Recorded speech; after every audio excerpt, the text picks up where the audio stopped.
আপনি যদি ওয়ানপ্লাসের ফ্যান্স হয়ে থাকেন তো এই ভিডিওটি শুধুমাত্র আপনার জন্যই। আমরা নিয়ে চলে এসেছি ওয়ানপ্লাসের নতুন একটি ফোন, যেখানে একটি পাওয়ারফুল চিপসেট ব্যবহার করা হয়েছে। তার সাথে পেয়ে যাবেন সুপার অ্যামোলেড ডিসপ্লে, ওআইএস সাপোর্টের সাথে 50 মেগাপিক্সেলের ক্যামেরা, যেটা আর কিছুদিন পরেই লঞ্চ হতে চলেছে। তো এই ফোনটির ফুল স্পেসিফিকেশনস, প্রাইস, লঞ্চ ডেট সমস্ত কিছু এই ভিডিওতে আলোচনা করবো। তো চলুন আর বেশি কথা না বলে শুরু করি আজকের এই ভিডিও। তো প্রথমে দেখে নেবো এই ফোনটির ডিজাইন। এই ফোনটির থিকনেস পেয়ে যাবেন আপনি 8.2 mm। ফোনটির ওয়েট হিসেবে থাকছে 193.5 গ্রাম। ব্যাক সাইডে প্লাস্টিক ফ্রেম ইউজ করা হয়েছে। আর প্রোটেকশন হিসেবে থাকছে গোরিলা গ্লাস 5। ফোনটির নিচের দিকে থাকছে USB type C port, SIM card tray আর একটি স্পিকার। ফোনটির ডান সাইডে থাকছে একটি পাওয়ার বাটন, বাম সাইডে থাকছে volume up and down button. ফোনটিতে কোনো রকম 3.5 mm হেডফোন জ্যাক দেওয়া থাকছে না। ডিজাইনের দিক থেকে কিন্তু ফোনটি একটি ফ্ল্যাশ লেভেলের ফোন। দুর্দান্ত ডিজাইনের সঙ্গে আপনি এই ফোনটি পেয়ে যাবেন। এই ফোনটির ডিজাইন কিন্তু আমার কাছে বেশ ভালোই লেগেছে। আপনার কাছে এই ফোনটির ডিজাইন কেমন লেগেছে অবশ্যই কমেন্টে জানাবেন। এরপর দেখে নেবো ফোনটির ডিসপ্লে। 6.74 ইঞ্চি সুপার অ্যামোলেড ডিসপ্লে ব্যবহার করা হয়েছে HDR10+ সাপোর্টের সাথে আর 120 হার্টের রিফ্রেশের সাথে।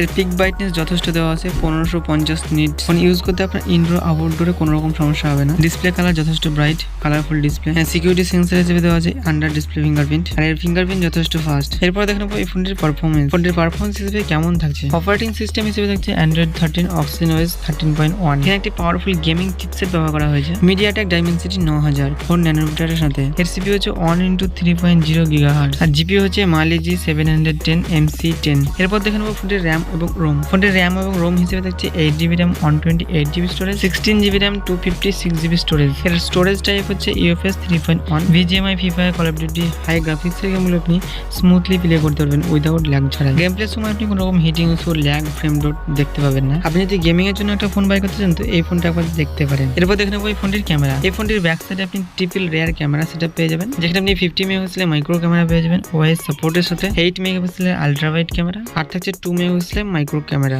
এলইডি ফ্ল্যাশ HDR সাপোর্টের সাথে। তো এই ক্যামেরাতে আপনি বেস্ট কোয়ালিটি ফটো তুলতে পারবেন। তো এই ক্যামেরায় তোলা কিছু ফটো দেওয়া থাকলো, দেখে নিন।